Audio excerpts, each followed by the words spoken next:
आज माँ कालरात्रि का दिन है और इस दिवस की मैं आपको बहुत सारी शुभकामनाएं देता हूँ, बहुत सारी बधाइयाँ देता हूँ। इस दिन वो जातक, वह लोग, वो भक्त जो उलझनों से परेशान हैं और साथ ही साथ कुछ लोगों से परेशान हैं, आज माँ कालरात्रि की उपासना करें। काले कपड़े पर बैठ जाइए और ऐं ह्रीं क्लीं नमश्चंडिकाय का 108 बार जप कीजिए, अर्गला स्तोत्र का पाठ कीजिए और साथ ही साथ आप यदि संभव हो सके तो सप्त श्लोकी का भी पाठ इस दिन कर लीजिए और उसके बाद देखिएगा कि चीजें ठीक होंगी। बस आप ईमानदार होने चाहिए, फिर दुश्मन आपका कुछ नहीं बिगाड़ सकता इस पूजा के बाद। लेकिन 10 महाविद्याएं हैं और 10 प्रकार की चिंताएं तो समाप्त समझिए यदि आपने इन 10 महाविद्याओं की साधना की या पूजा करी। तो कौन सी परेशानियां किस महाविद्या की पूजा से गायब हो जाती है, ये आज जानिए। अभी तक आप 9 रूपों के बारे में तो सुना होगा, लेकिन 10 महाविद्याओं के बारे में आज बता रहा हूं। कभी कभी व्यक्ति काल के जाल में उलझ जाता है, कभी कभी जान पे बनाती है, सब कुछ बिखरा हुआ सा लगता है। घर में किसी का रोग सब कुछ तबाह सा कर देता है, इतना पैसा खर्च करा देता है। कभी कभी ऐसा लगता है कि व्यक्ति की जान बचेगी नहीं। हम सब कभी न कभी जीवन में काल के जाल में उलझते अवश्य हैं और ऐसे में साधना करनी चाहिए मां काली की। जो लोग मां काली के उपासक होते हैं उनका ऐसे समय में बाल बांका भी नहीं होता। शिव जी के 10 रूप हैं, उन 10 रूपों की 10 शक्तियां हैं। मैं उन 10 शक्तियों की पहली शक्ति महाकाली के बारे में आपको बता रहा हूं, यानी महाकाल की उपासना करें, महाकाली की उपासना करें और उससे आपके जीवन पे आया संकट समाप्त होगा। ऐसी ही दूसरी साधना है मां भुवनेश्वरी की। जब कभी भी आपके घर पर संकट आ जाए, जब लगे कि मेरा परिवार मुझसे जुदा हो जाएगा, जब लगे मेरी प्रतिष्ठा बिल्कुल समाप्त हो जाएगी, जब लगे अब मैं धन धान्य से हीन हो जाऊंगा, मां भुवनेश्वरी की साधना कीजिए। मां भुवनेश्वरी की साधना से व्यक्ति को लौकिक अलौकिक दोनों प्रकार के सुखों की प्राप्ति होती है।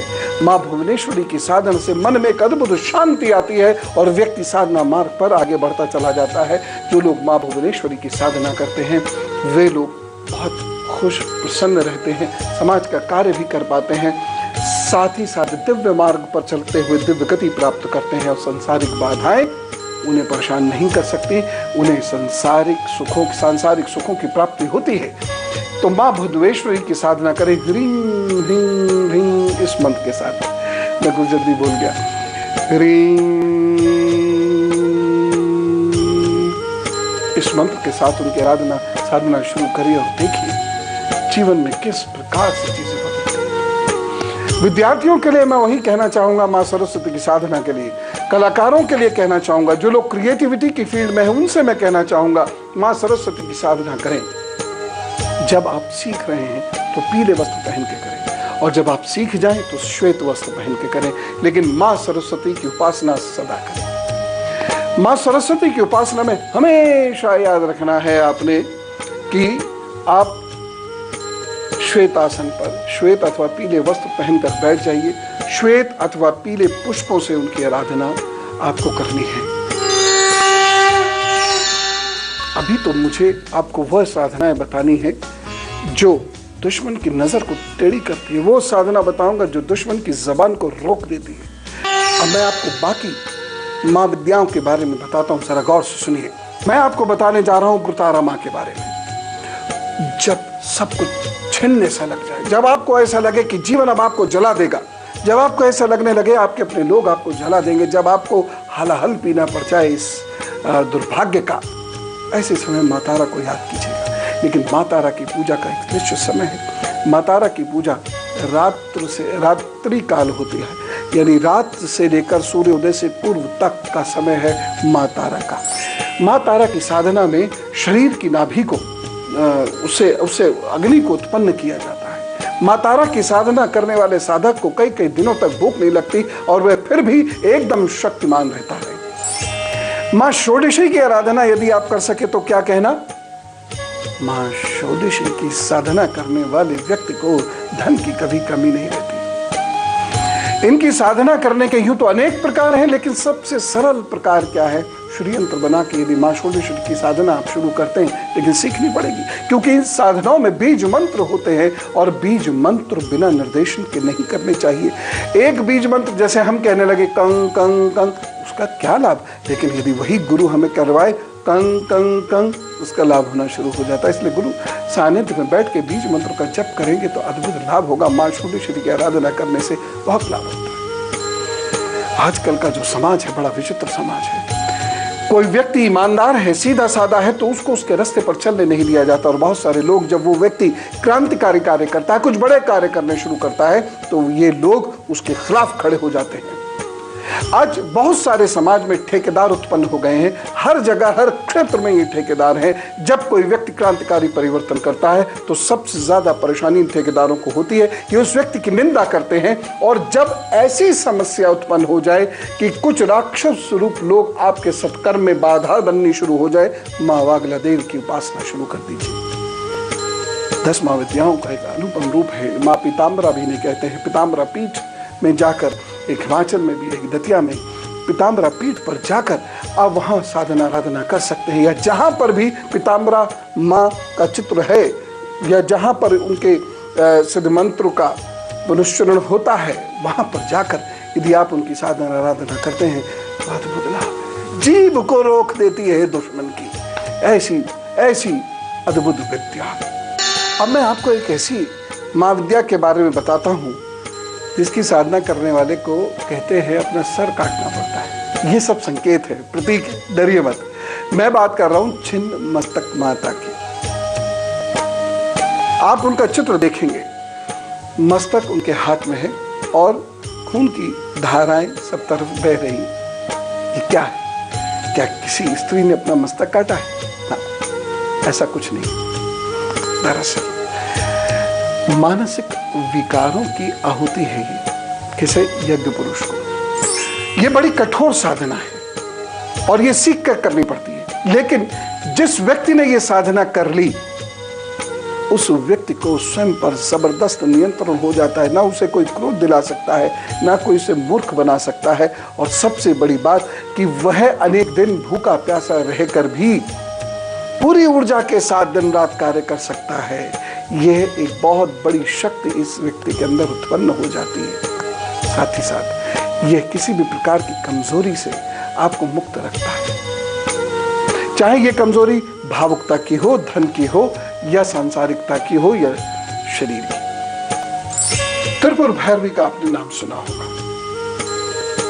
कोई व्यक्ति कहने के लिए इस प्रकार से कहा जाता है, तीनों लोगों का स्वामी बनना चाहे तो वह त्रिपुर भैरवी की साधना करे। ये अवरा डाकनी क्रियाएं होती हैं और इसकी साधना के बाद व्यक्ति के अंदर उतनी शक्ति आ जाती है कि वह तीनों लोगों का स्वामी बन सके।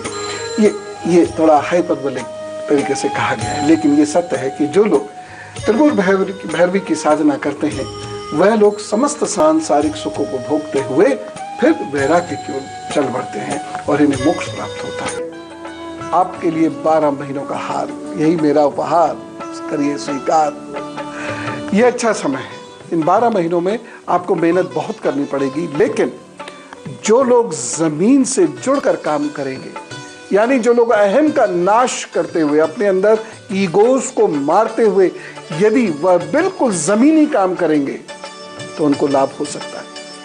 खासतौर से जो लोग मशीन से संबंधित कामों में हैं उनको लाभ होगा। तेज से संबंधित कामों में हैं उनके लिए बहुत अच्छा रहेगा। जो लोग टेक्निकल एजुकेशन या लीगल एजुकेशन लेना चाहते हैं उन लोगों के लिए भी दिन अच्छा होगा। उन लोगों के लिए ये 12 महीनों का वक्त बढ़िया होगा।